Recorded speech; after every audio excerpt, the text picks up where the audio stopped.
for joining us today for the Rosie the Riveter Rose Garden dedication. My name is Ryan Eberhardt. I'm the president of the Historical Commission here at the Village. I did forget to say my name earlier, so I apologize for that. I will not talk too long, so I will ask, who's coming up first? Jeanette will be coming up first. If anybody needs water, please let us know. We'll get some water for you. If you do need a restroom, it's the two houses that were where the tea party was. So without further ado, I will hand it over to Jeanette.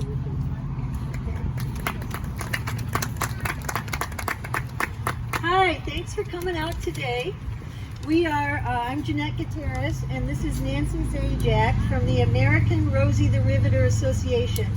And our organization is dedicated to preserving Rosie's legacy and providing fellowship for the Rosie the Riveters, World War II veterans, and members of the greatest generation that are still with us today.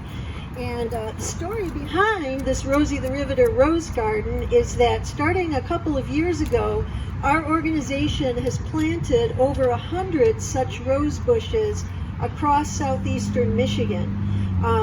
And last year we dedicated this Rosie the Riveter Rose Garden with one rose bush in honor of Emma Timmerman, who is with us here today. And this year we have 6 more rose bushes that are joining Emma's. This whole Rosie Rose Garden idea was the idea of one Donalene Langtree, who was our former Michigan director, is no longer with us, and was a wonderful, wonderful lady. And she had an incredible heart for the Rosies. And Nancy is going to read for you a poem that Donalene wrote about the Rosie the Riveters. Thanks, Jeanette. So Donalene Langtree also, when she wrote this poem, decided that she wanted to put a plaque over at the Yankee Air Museum, and she did so. We now have over 700 names of all kinds of Rosies all over the country at that museum. It's right on the other side of the gift shop, so if you get a chance to go out and see that museum, and I strongly suggest you do, because it's a wonderful, wonderful place to go visit, and it will accommodate old and young. Even little kids, they've got little planes that they can sit in and pedal, just like the old pedal cars from way back. So it's a lot of fun for young people too. So Donalene wrote this. They were Rosies.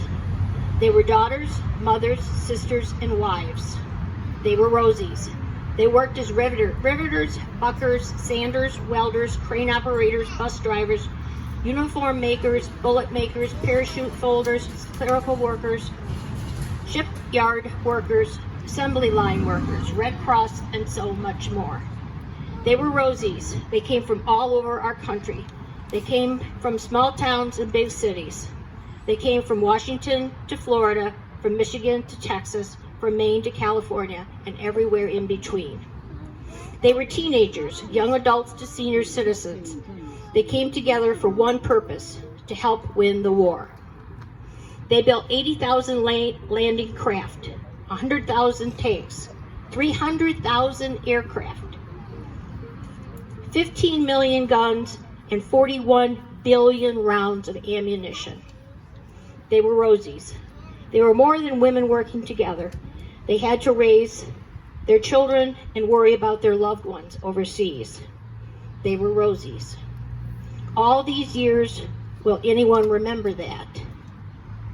After all these years, they were Rosies. Yes, we are the American Rosie the Riveter Association do. That's why we thank and honor them today.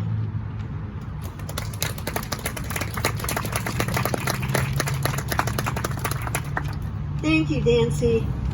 Well, the first rose bush we're going to dedicate today is in honor of Flo McCarty, who is with us today. Flo worked at the Willow Run Bomber Plant, and as if that wasn't enough to serve her country, she then joined the Navy Waves. And to speak about Flo McCarty and tell us a little bit more about her is her daughter, Denise Leininger. Leininger. Yep.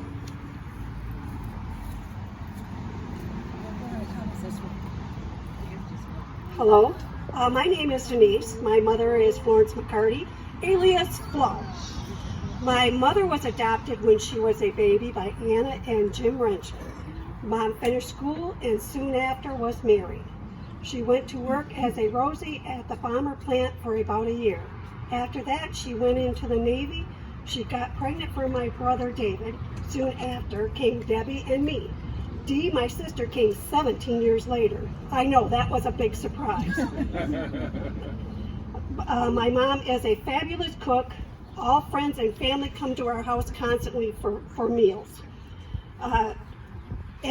She loves to entertain, and she always helps her neighbors and friends and always brings them food and when they're sick.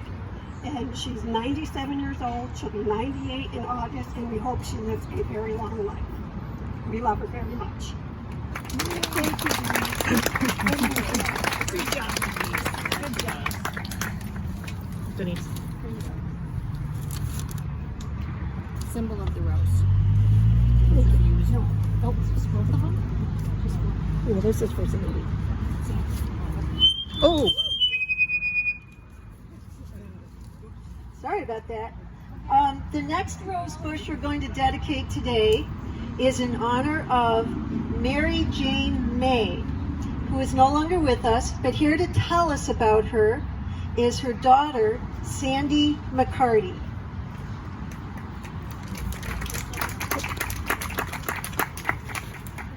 Hi. My mom was born in Milford, Indiana, July 29th, 1999.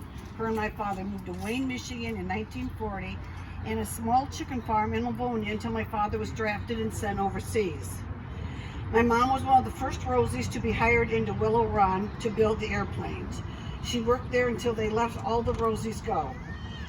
She worked in the sewing section of the production of the planes, and after she left Willow Run Airport, she continued to sew. She was a very good seamstress. She sewed for all my dresses, and she also made my first formal. Besides telling you she was a great mom, I know in my heart she also loved doing her part for helping in the war. My mother was a very patriotic person. She loved God and her country. She was a great woman.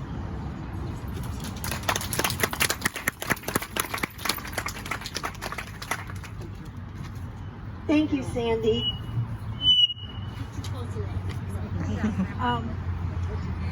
All right, so the next rose bush we're going to dedicate today is in honor of Verna Lou Vandercook, and here to tell us a little more about Verna Lou is her granddaughter?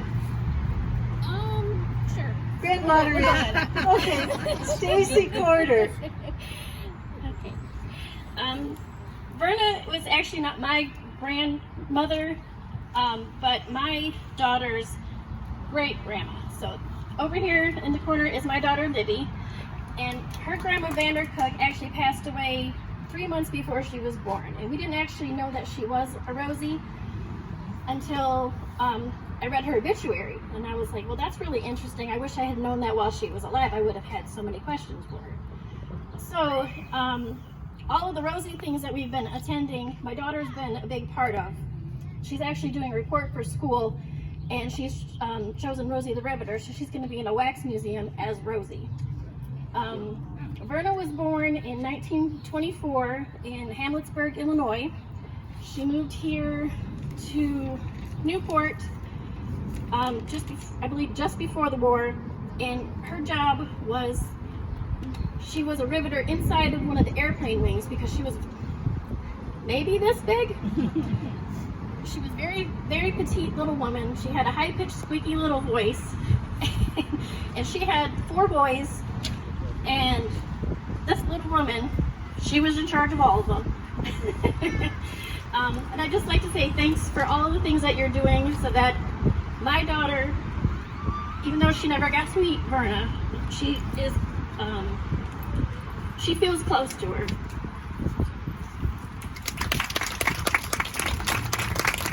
Thank you, Stacy. As for Libby, Thank you, Stacy and Libby. I turned to see. So the next rose bush we're going to dedicate today is in honor of the Narazuski sisters. Did I say that right? Close? Oh, I was way off. okay. Narashevitz sisters. And here to talk about her mom and her aunts is Ann Zimmerman. Oh, thank you, Jeanette. My Narashevitz family, my grandparents came from Poland and Lithuania in the early 1900s, and my grandfather opened up a meat market, which became a grocery store. Eventually, they moved to Detroit on Michigan and Roosevelt. They had 5 kids, 4 girls, and 1 brother. My uncle was Eddie, and he was drafted early in 1940 before the war broke out. So when the war broke out, they knew the son was going to be working in the service, so the girls all had to step in and help Grandma and Grandpa run the store. And my aunts said, my last aunt to pass away was Virginia. She was the youngest. And she said their time was consumed with repackaging food. Food was rationed during World War II. It was mandated by the federal government. So that put a lot of stress. You had to make sure everybody got their fair share. Sugar was a premium. Butter, bacon. You know, the neighbors would all come in. They wanted to be treated fairly. Everybody got their fair share. And my aunts, I think, were the perfect role models. They were always equal. Everything had to be shared equally. No favoritism. So they really kept the store going, keeping up the morale in the neighborhood. They would post the pictures of all the servicemen and women. It was a family gathering, neighborhood gathering place. But I think almost all grocery stores at that time probably did the same thing. And a lot of the times the ladies would say, well, gee, you could be working in the factory and making more money. But you know, when you're in a family business, keep that family business alive and keep it going, and they did. My aunts and my uncle kept the store till 1975, and they're all gone now. I miss them, but they taught me so much. And thank you for letting me honor them today with a rose. Thank you very much. Thank you, Ann. And the last 2 rose bushes we're going to dedicate today are for sisters Janice Young Kelly and Louise Young Kuhn. And here to tell you about these hardworking patriotic sisters is Bill Kelly.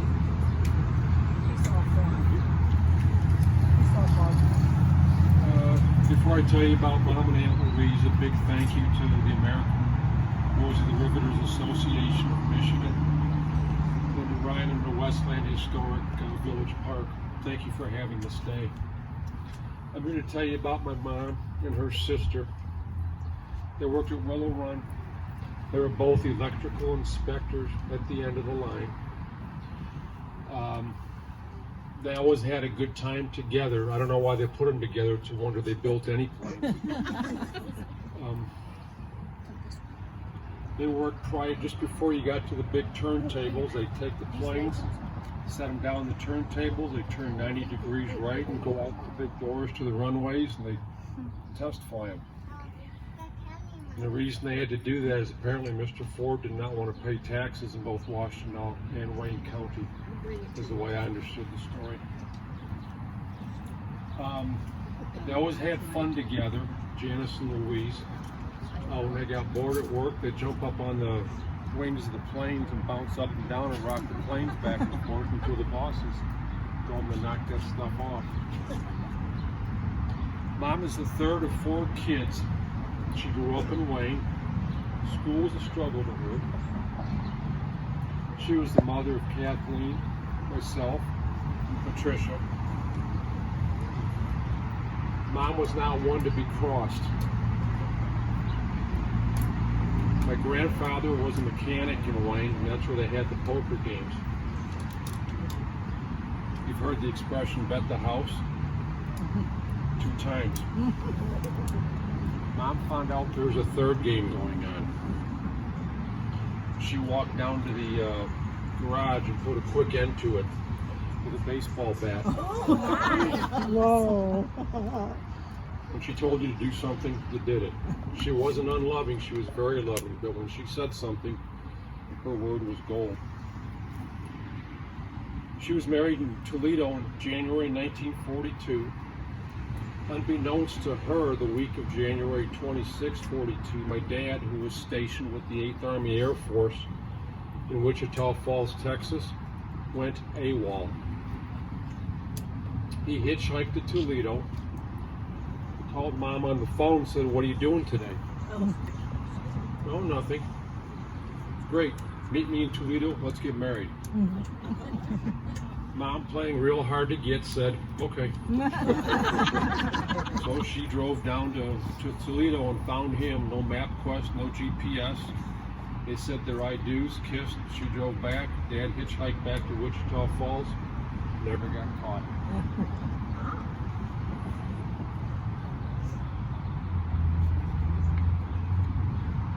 Her sister Louise was the second of 4 kids born to George and Florence Young in Wayne. Mom always said Louise is the smart one. She was married in 1943 and moved to northern Indiana. That was the end of her Rosie career. She's the mother to Bob and Janice. Janice named after my mom, Bob, their older brother. To show you how smart she was, when Notre Dame started to accept women at Notre Dame, she was in the first class that accepted women when she got a graduate degree. Again, a big thank you to Ryan, the Westland Historic Village Park, and the American Rosie, the Riveters Association for holding this day. We always have to remember what they did. Thank you.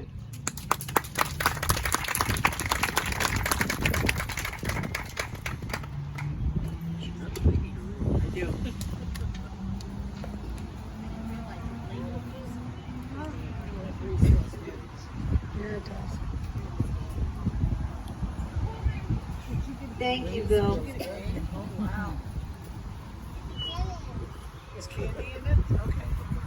And I just have to say a word about the woman that is honored with our very first rose in this Rosie Rose Garden, Emma Timmerman. Pictured here with her other half, Henry Timmerman, both of whom are here today. And this first rose right in the middle is Emma's rose, and it's still here. It survived the winter, and we're glad to see it all green and happy. And we thank Emma and Henry for joining us today.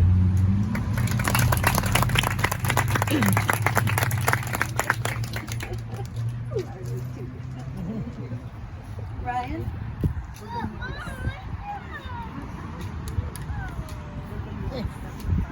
I just wanted to step in and say something. A lot of people don't realize the importance that the Rosies did. We do a lot of things for our service people, veterans that fought the wars, but we don't remember all the time what the Rosies did, and that this really needs to be brought out to the common good, to let everybody know. If it wasn't for the Rosies, we might not have been living a freedom life today because of what the Rosies did to support and help our service people. So thank you for your service, for what you did to give us our freedom. Thank you.